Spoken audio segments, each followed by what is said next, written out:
तो आज की मॉर्निंग गुड होती है चांसू से। तो चांसू में जहाँ हमारा स्टे है, तो ये गांव आता है सांगला से 3 किलोमीटर पहले। तो आपको यहाँ पे एक चीज़ और एक्सपीरियंस करने को मिलेगी कि टाइम काफ़ी स्लो चलता हुआ दिखेगा आपको। यहाँ पे किसी को भी कोई जल्दी नहीं है किसी भी चीज़ की, जैसे शहरों में होती है। तो जो चीज़ आपको किन्नौर में सबसे ज़्यादा देखने को मिलेगी वो है एप्पल ट्रीज़।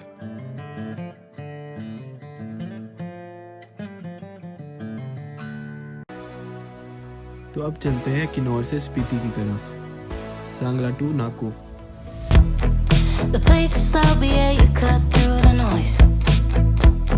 तो चलो रोड ट्रिप के व्यूज़ एंजॉय करते हैं, क्योंकि रोड ट्रिप का मतलब ही यही होता है, हर मोड़ पे नया व्यू देखने को मिलता है।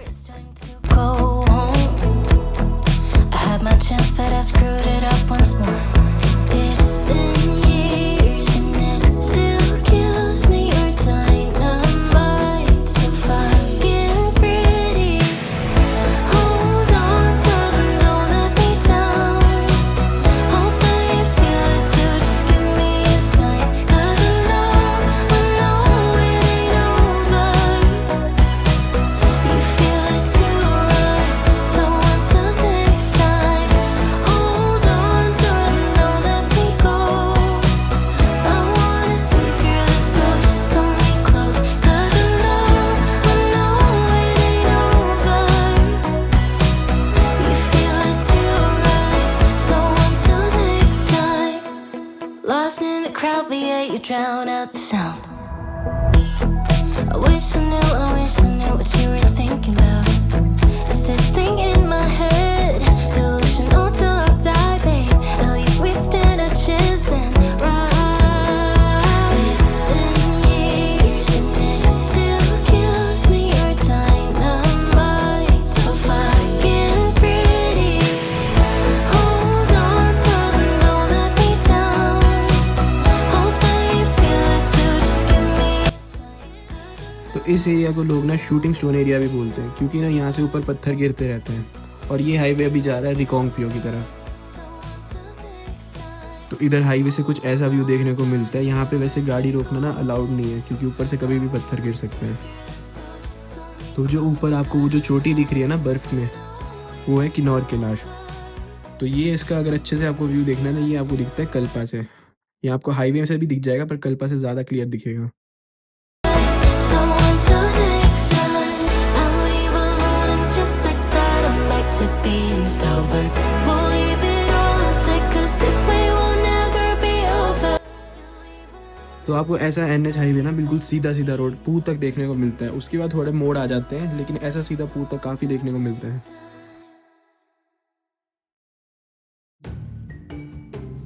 तो स्पीति जाते हुए ना आपको एक चीज़ और देखने को मिलती है, जो BRO की तरफ से ना क्रेजी क्रेजी लाइंस होती है। मैं उसकी ना कुछ इमेजेस आपको दिखाता हूँ।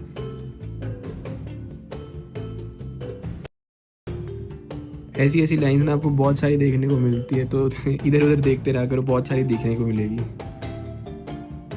तो भाई जैसे ही आप रिकांगपियो क्रॉस करते हो ना, वैसे ही आपके पेड़ ना कम होने लग जाते हैं, और पूह के पास और पूह से आगे पेड़ ऑलमोस्ट ख़त्म हो जाते हैं।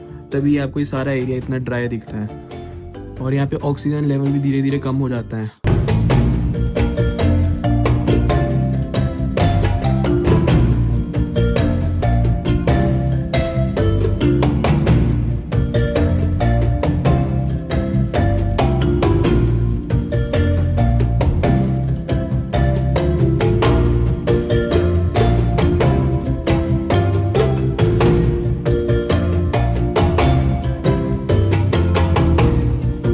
Your Spiti road trip, खाब संगम is the most important part of your road trip because यहाँ स्पीति रिवर और सतलुज रिवर का कन्फ्लुएंस होता है। इसलिए आप जब भी कभी स्पीति रोड ट्रिप पे हो, यहाँ खाब संगम में ज़रूर रुकना।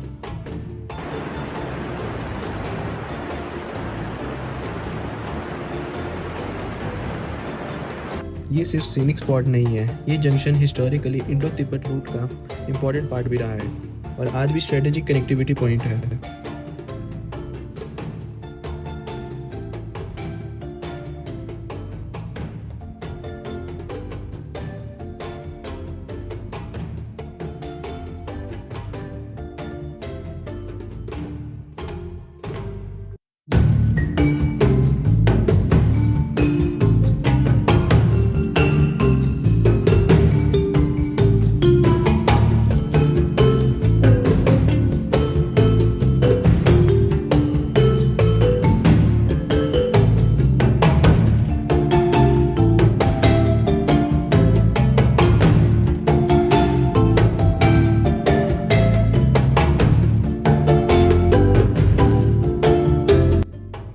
रोड साइड यहाँ पे कैफ़े भी होंगे और कुछ लोग आपको यहाँ पे ड्राई फ्रूट्स बेचते हुए भी दिखेंगे।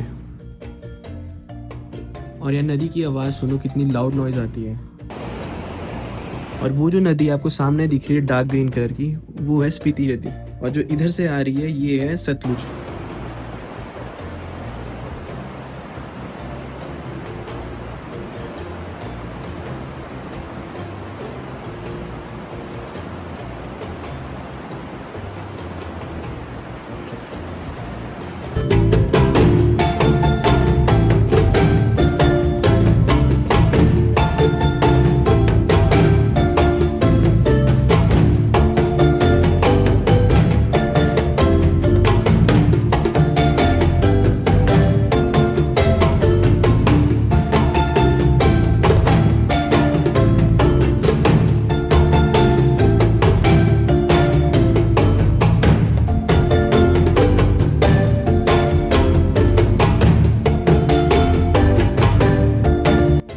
तो खाब क्रॉस करने के बाद स्टार्ट होते हैं कार लूप्स। ये जिगजैग हेयरपिन बैंड्स व्हीकल को ग्रेजुअली ऑल्टीट्यूड गेन करने में हेल्प करते हैं, तभी यही लूप्स बनाए गए हैं।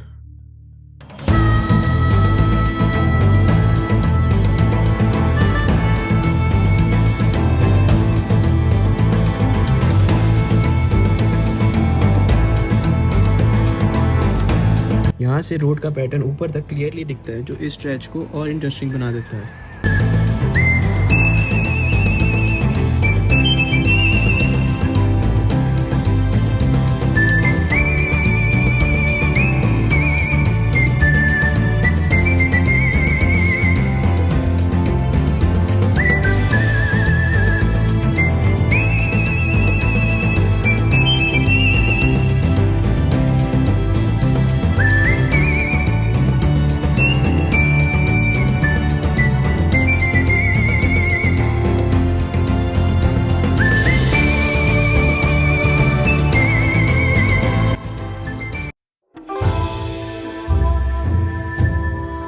तो ये है नाको विलेज एंड नाको मोनेस्ट्री, और यहाँ पे एक काफ़ी फेमस लेक है जो कि है नाको लेक।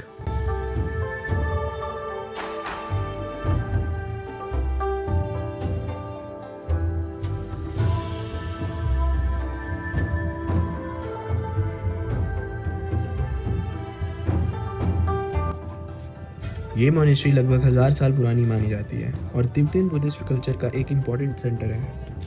मॉनेस्ट्री के अंदर मल्टीपल प्रेयर हॉल्स, जहाँ एंशिएंट पेंटिंग्स और स्टैचूज देखने को मिलेंगे, और स्पीति वैली एंटर करने से पहले ये एक पीसफुल स्पॉट माना जाता है।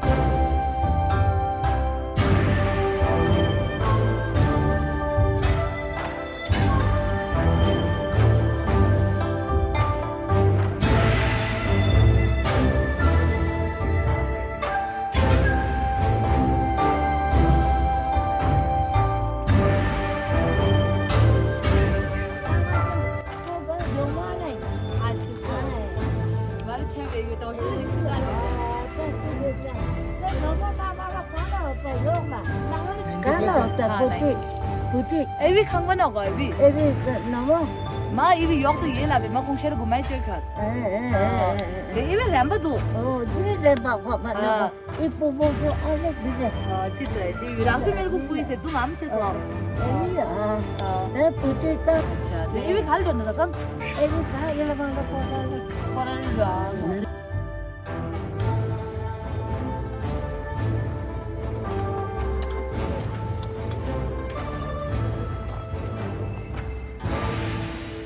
ये है नाको की पतली सी और छोटी छोटी गलियाँ। यहाँ पे आपको देखने मिलेंगे पुराने स्टाइल के घर।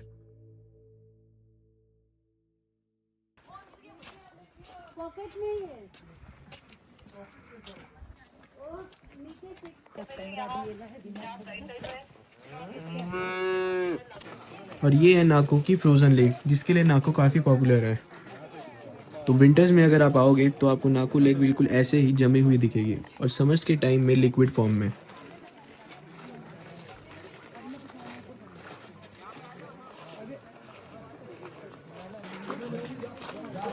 इस पर जब आप चलते हो ना तो आपको बिल्कुल क्रैक होने की आवाज़ आती है कि नीचे टूटने ही वाला है, तो काफ़ी क्रेजी होता है वो।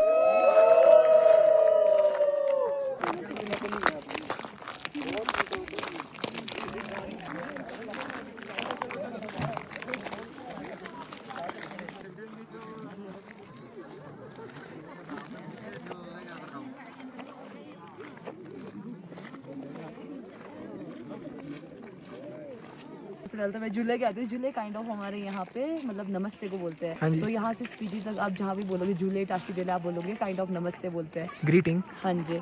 और ये जो आप देख रहे हो नाको विलेज है, तो ये जो अभी देख रहे हो ये फ्रोजन लेक हुआ है। अभी इस विंटर में यहाँ पे इतनी ठंड होती है कि बिल्कुल फ्रोजन हो चुका है। और लेक का कितना नीचे गहरा है आज तक एस्टिमेट नहीं कर पाए। आज तक पूरा साइंटिफिक भी रिसर्च नहीं कर पाए कि एक्चुअल में कितना गहरा है इसमें। तो ये कोई स्पिरिचुअल है? हाँ काइंड ऑफ बोल सकते हैं हम, बट आज के दिन में देखो फ्रोजन हुआ है, लोग इसके ऊपर चल रहे हैं। बट एक्चुअल में यहाँ क्या है, ये हमारा होली लेक है। हमारे जो एक्चुअल में हमारे यहाँ के लोकल्स हैं वो यहाँ के इसमें वो करते हैं, परिक्रमा करते हैं। लोग आते हैं डेली परिक्रमा करते हैं इसमें। और बाकी आपको मैं एक चीज़ बताऊँ तो यहाँ पे ऊपर जो ये पीक दिख रहा है आपको, ये सामने ऊपर पीक दिख रहा है, ये जो इसे बोलते हैं रियोपुर गिल। तो ये हिमाचल का सबसे हाईएस्ट पीक है, ये रियोपुर गिल बोलते हैं इसे। हाँ जी। बाकी ये नाको विलेज है और यहाँ का कल्चर। और यहाँ पे फार्मिंग ये होती है कि एप्पल की फार्मिंग होती है। एप्पल की बहुत कम फार्मिंग होती है क्योंकि एक्चुअल में ये बहुत हाइट एल्टीट्यूड में है हम। और बाकी यहाँ की मटर होती है, तो यहाँ का मटर बहुत अच्छा रहता है। और जो एप्पल्स वगैरह होते हैं ये भी बिल्कुल प्योर ऑर्गेनिक होते हैं। यहाँ पे विदाउट स्प्रे कुछ नहीं होता, हमारे यहाँ पे बिल्कुल प्योर ऑर्गेनिक होता है। तो जैसा कि आपने सुना इन्होंने क्या कहा कि सब कुछ यहाँ पे ऑर्गेनिक होता है, कोई स्प्रे कुछ आर्टिफिशियल चीज़ें कुछ भी नहीं है, सब कुछ नेचुरल है यहाँ पे। और ऐसी ऐसी जगहों पे रहने के लिए ना काफ़ी हिम्मत चाहिए होती है। जो हम लोग तो है घूमने जाते हैं, लेकिन इन लोगों को तो स्ट्रगल करना पड़ता है, हर दिन यहीं पे रहना होता है। तो यहाँ पे आओ तो अच्छे से रहो, किसी के साथ फालतू में यहाँ पे लड़ाई वगैरह मत करो। तो अब इसी के साथ मिलते हैं नेक्स्ट व्लॉग में। तो बताना कैसा लगा आपको। Bye bye.